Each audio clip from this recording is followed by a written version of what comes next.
Good morning and welcome. It's Sunday the 15th of January. I am Flatcap Callum and I'm hoping you are all very, very well.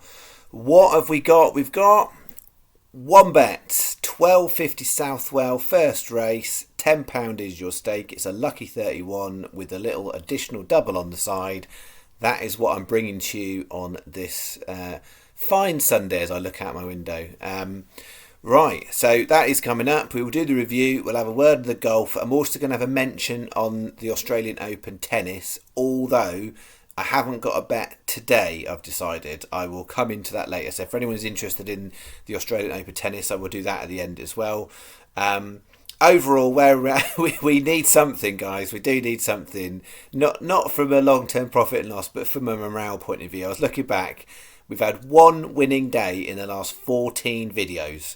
So if you're new to this is how it works on here. We have nice upfront honesty. There's not anyone giving any waffle about the last, excellent winners we've had. And yesterday was 2 winners, wasn't it so good? We've had one winning day in the last 14 videos. You have to track back to the 27th of December, 15 videos ago. We got back nearly £200 on the channel account. That completely is way more than the last 14 days losses, but still it doesn't feel very good when you're continually having days of loss. So I know some people are just happy riding out the waves, and for others they'll start to be getting itchy and twitchy, and even though there was 2 winners yesterday out of 8 horses, which ain't bad, it didn't make a profit. If you did them all singles, you'd have been alright yesterday. But yeah, so I'm very aware of where we're at, and also it's the start of a year, so the stats reset and stuff. So the fact we sat on minus 42 for the week, minus 54 for the month, it's not great. We want something. Grand scheme of the channel, we're fine, but in terms of the last few weeks, it's not been the best, apart from last Saturday.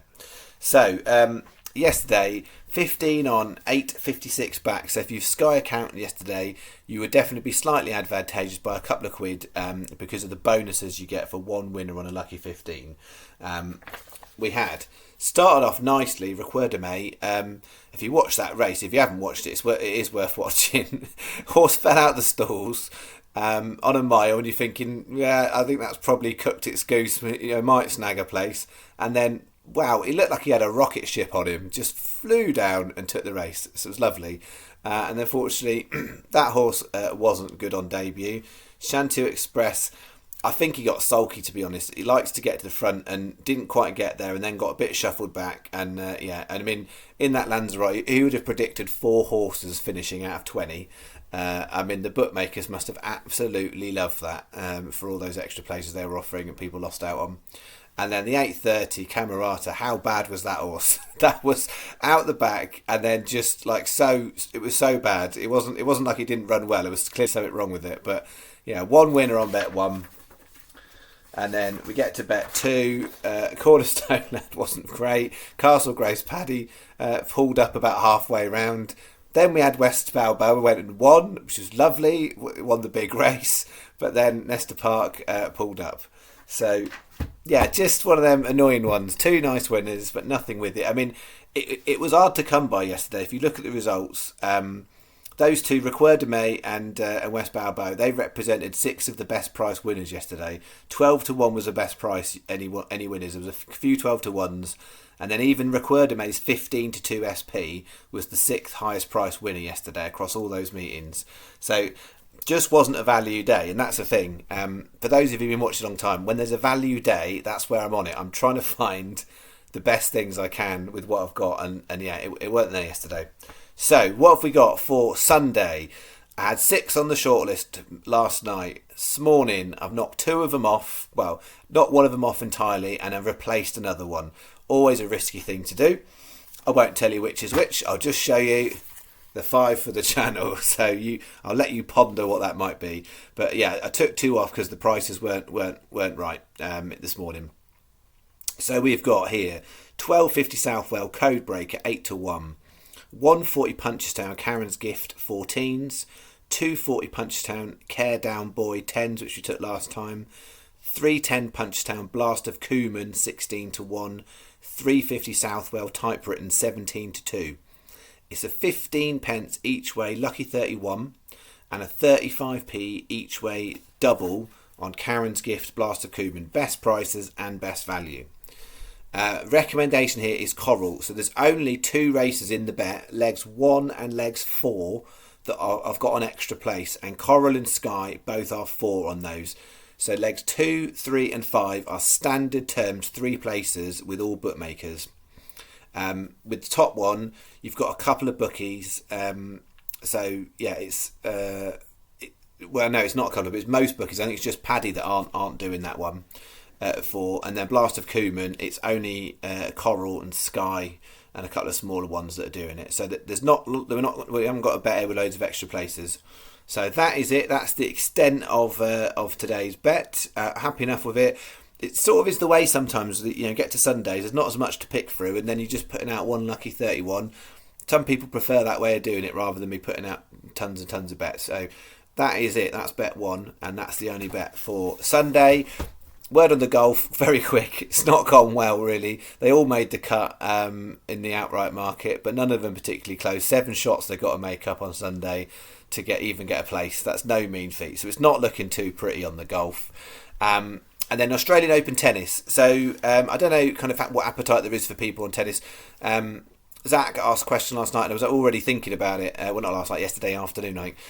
I was already having a look at the Australian Open. And so I've not got a bet today. I was had a real debate, and I've just erred on the side of no. So what I was going to do today, and my advice, if those of you want to look at the bet, I was looking in the quarters bet. So like you've seen me do before in some of these tournaments, whether it's darts or previously in tennis, looking at who would finish in top in the win the quarter basically. So in essence, it's getting to the semi-finals. What I would really love is to find a major bookmaker that was paying getting to the quarterfinals. That would be much more interesting, like I got for the darts. Now, didn't win overall on that bet, but it's a much more interesting way to look at the markets. So just trying to get to semi-finals is a hard one. Where I was looking, and I'm just not quite happy to put it out on the channel, is in the women's quarters. So if you want to have a look at value, the women's quarters, quarter 3, quarter 4, that's where I think the value is. That's where I think there's much more likely to have somebody come through to reach the semi-finals that isn't necessarily at the top of the markets in those. So yeah, I was having a look at some right random tennis players that most people would have never heard of. Yeah, and doing my research on it, and yeah, I just was like, it's not the right market. If it was getting to the quarters, I'd be happy, but getting to the semis, I'm not happy. There is some good value in that market though. You've got much better value in there than the outright market. I would not be touching the outright market in the tennis. Same thing I talked about with the darts, that you getting to top 2. So you're paying first 2. There's just not great value. So give you an example. One of the ones I was looking at in the quarters bet, and whether you do anything with it, it's up to you. But it's an illustrative example. It's not a channel bet. Lucia Bronzetti is in quarter 3. So she is 100-1 to get to the semi-finals, but 250-1 to win the thing. So even if you look at the 250s to win the thing, if you actually then go, well, what's like a third of the odds of that, because that's how much they'd normally pay, then you'd be looking at 83.3 recurring to 1. So there's a better odds of her getting to the semi-final than, as in to win the quarter, than there is placing in the final. So hopefully that makes sense. There's more value in those quarters bettings with the right picks, and you tend to find it further down. So yeah, there's an example of there's numbers of those that I was looking at. So there's better value in that quarters betting, but I still wasn't quite happy to put it out on the channel. So what I'm going to do is I might well look through today in more detail at some of the matches. So for anyone who's interested, I may well put something in the comments today, or indeed like on this video, but tomorrow, around any kind of match betting I'm looking at. And just to be clear, I'm not talking about match betting. I'm talking about matches in tennis betting. So I'll have a look. There's there's 2 ways I would normally do it. One way is not really in channel keeping, which is to find 4 matches that are kind of borderline, and do them in a straight up accumulator, or then try and find four upsets and do it in a bit of a lucky 15. Someone like Paddy is a particularly good bookie for these things, because often if you do a four match thing at Paddy, if one leg lets you down, they'll refund you it as a free bet. So it's one of my bookmakers of choice for these sorts of things. So for those of you who've got Paddy accounts, it's kind of play. So if I put something up in the comments, I will advise which book it is. So it's not something I'm going to record as channel stake. I'm putting it out there if people want a bit of an interest. I'll have another look through today for any of the matches that are starting either Monday or Tuesday, and advise. So that is tennis. Hopefully that makes sense, and hopefully no one's going to cry too much I haven't put a tennis bet out, and some of the people will probably rejoice because they would have felt compelled to put a bet on that they knew nothing about. That's the tennis. So yeah, as far as main channel goes, we're obviously back Tuesday night for Wednesday's meeting, so no horse racing bets from me on Monday or Tuesday. Monday doesn't look great outside of Punchestown. There may be a few interesting handicaps at Punchestown on Monday. Tuesday looks a bit better, but it depends on if the field sizes hold. And then Wednesday, we should be back to usual Wednesday, not last Wednesday where there wasn't a lot. This Wednesday looks better. And then we will see, we'll channel go that through to the week. One flag I will make as well at this early stage, and I'll remind you near the time, I won't be doing a video next Sunday. So there is no video next Sunday. So this week will be a short week from me. It'll be Tuesday, Wednesday, Thursday night videos for Wednesday, Thursday, Friday racing, and then Saturday morning video like normal, and then I won't be doing a video on Sunday. So I've got family stuff on Sunday and the racing doesn't look the best, so I am taking an executive decision to prioritise family over channel. So that is that. Alright, okay, let's hope we get something good for this Sunday. Keep an eye out in the comments. I'll do my usual. I'll put Monday comment threads, Tuesday comment threads, so that if those people want to share tips and selections, and if I do spot anything outstanding, I'll put it in there.